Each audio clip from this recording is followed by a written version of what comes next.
welcome back. In this video I'm going to be showing you how I made this stool. Now there was a few reasons for me wanting to make this stool. One was I was ripping a kitchen out and this was the old worktop and I just thought it was far too good to be thrown away.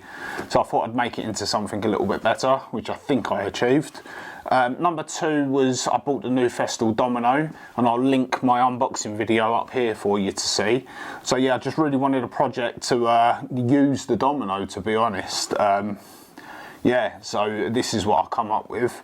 And number three, me and my family just really needed a little stool. So I think it checked a lot of boxes and I really enjoyed making it. Stick around till the end, I'm going to show you some of the mistakes that I made.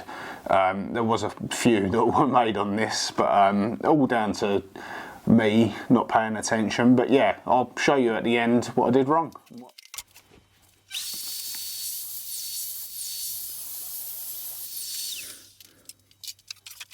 First, I'll start by breaking down the material into a more manageable length.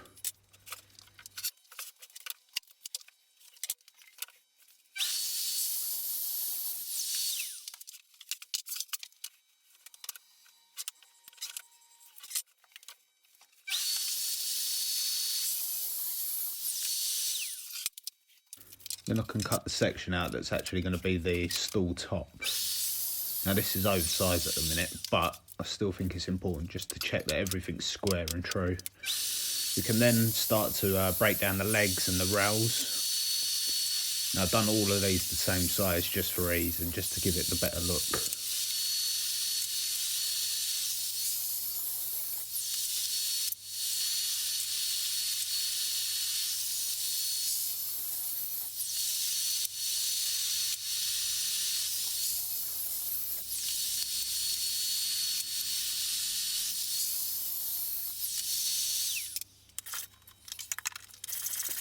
Now we can turn our attention to getting this horrible lacquer off.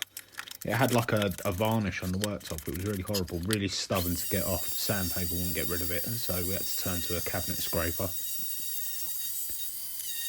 Then sanded with 60 grit just to get the worst of it off. And then went down to a 120 grit just to give it that initial sand, just so we've got all clean sides.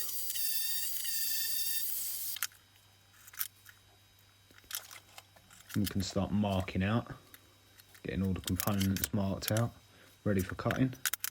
Now these are going to be compound miters on here, so it was quite hard to get my head around what was going where, making sure that I had everything right.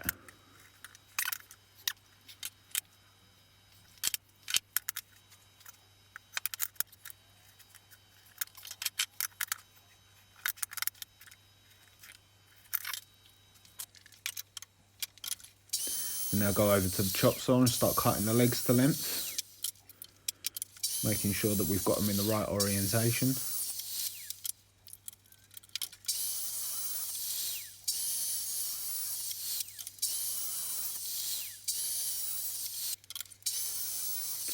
Then we can start turning our attention to the rails.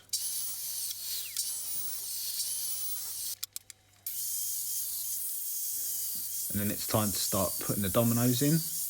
Now I actually spent quite a lot of time marking these all out just to make sure that I had them all in the right orientation, and I still managed to get it wrong. If you stick around to the end of the video, you'll see where I went wrong. I explain a little bit more.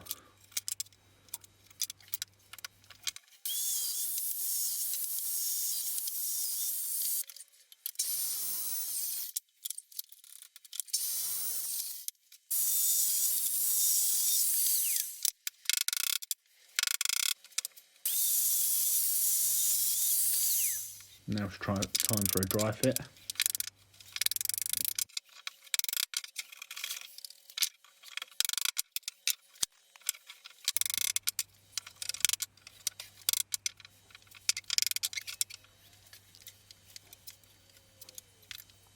Then we can start marking out for the dominoes on the top. Now it's still oversized on the top at the moment. I'm going to cut it down a bit more, but I just wanted to make sure, I wanted to get the legs in place and make sure I was happy with everything before I cut it to final size. And then I'll put a sacrificial fence on just to help me position the domino better.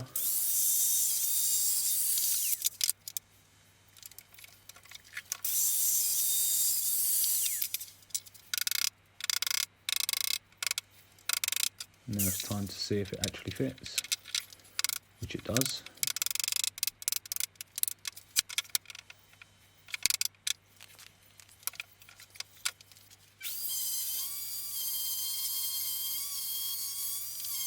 Now on for a final sand, just to get into them areas that I can't reach. Now this is sanded down to 240, just to give everything a final good sand before we actually do the glue up.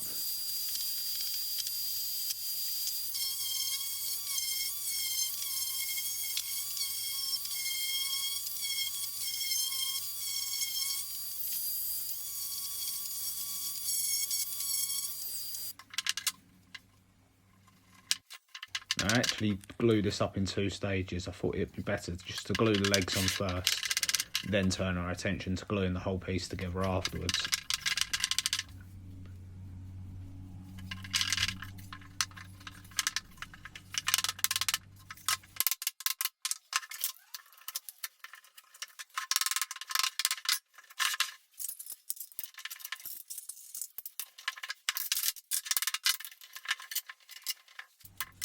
Now that that glue's dried, we can get the rest of it glued up.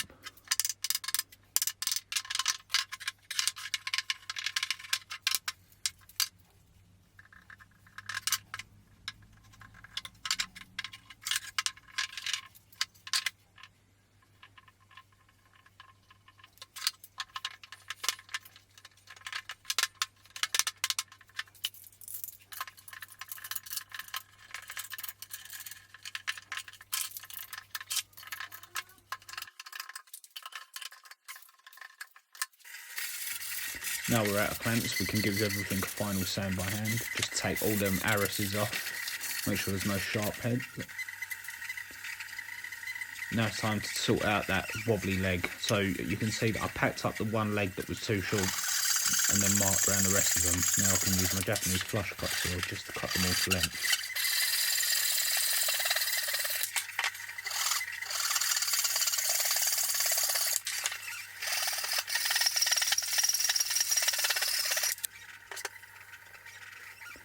And now for the finish. So on this I put 2 coats of Danish oil. Now this was actually really dry. Like I said, it was a worktop before and it hadn't been cared for very well. But 2 coats of Danish oil really brought it back to life. I'll probably end up doing more coats in the future. Maybe give it a couple of months, put another coat on, you know, just build up the layers just to really bring it back to life. But ultimately I think it's come out really well considering.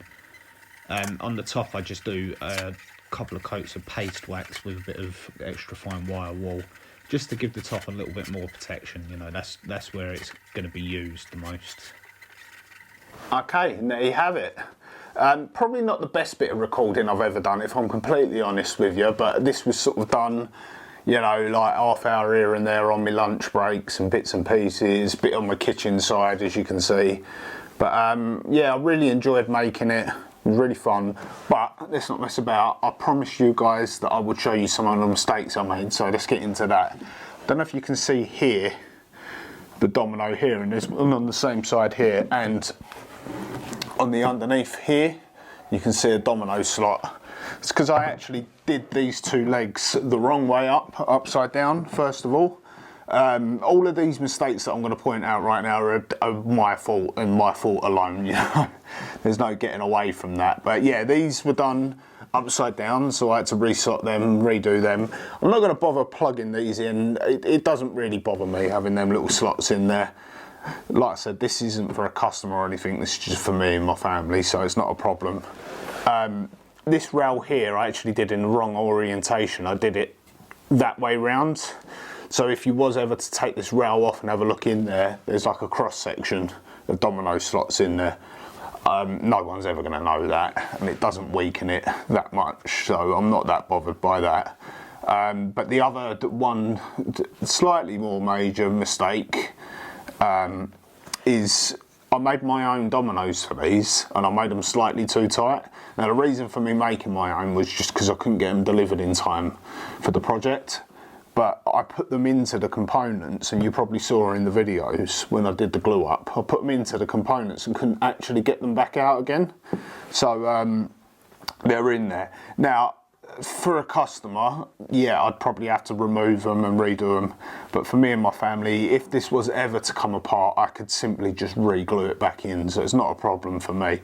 I've stood on this, jumped up and down and everything, and it's plenty strong enough. I'm more than happy with the strength of it. So it's not really a concern for me, but yet again, if I said, like, if it was for a customer, then yeah, without no hesitation, it'd be either remake or I could probably get away with cutting them dominoes flush and re-slotting. But yeah, like I said, for me, I'm not that worried. But that's about it really. I think it come out really well. Let me know below, like, if you would have done anything differently, or if you think I should have done something a certain way that I didn't. But yeah, that's it really in a nutshell. If you want to see more of this kind of thing, or, you know, I'm going to be doing build-alongs on projects like this, build-alongs on some of my larger and smaller projects for customers. Tutorials and tool reviews are the things that I'm going to be doing. So if you want to watch along with them sort of stuff, if it interests you, hit the subscribe and the bell button and you'll be notified of every time that I upload a video.